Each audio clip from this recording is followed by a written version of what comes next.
শীতকালে মাইগ্রেনের ব্যথা কেন হয় ও দূর করার উপায়। শীতকালে অনেক মানুষের মাইগ্রেনের ব্যথা বেড়ে যায়।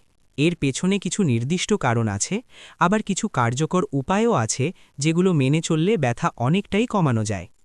১. ঠান্ডায় রক্তনালীর সংকোচন। ঠান্ডা আবহাওয়ায় মাথার রক্তনালী সংকুচিত হয়, যা মাইগ্রেন ট্রিগার করতে পারে। ২. পানি শূন্যতা বা ডিহাইড্রেশন। শীতে তৃষ্ণা কম লাগে, ফলে পানি কম পান করা হয়, এটি মাইগ্রেনের বড় কারণ। ৩. সূর্যালোক কম পাওয়া। শীতে রোদ কম থাকায় শরীরের জৈব ঘড়ি বা সার্কেডিয়ান রিদম বিঘ্নিত হয়, যা মাইগ্রেন বাড়াতে পারে। ৪. ঠান্ডা বাতাস ও কুয়াশা। ঠান্ডা হাওয়া সরাসরি মাথা ও সাইনাসে লাগলে স্নায়ু উত্তেজিত হয়। ৫. ঘুমের অনিয়ম। শীতে দেরিতে ঘুমানো বা অতিরিক্ত ঘুম দুটোই মাইগ্রেন ট্রিগার।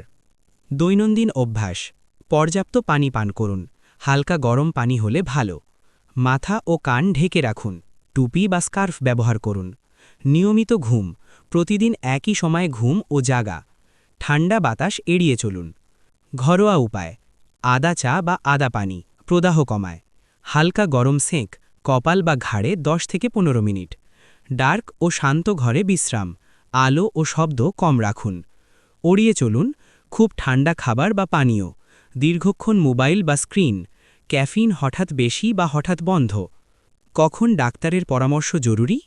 ব্যথা অসহ্য বা দীর্ঘস্থায়ী হলে, বমি, চোখে ঝাপসা, হাত পা অবশ হলে, নিয়মিত ওষুধে কাজ না করলে।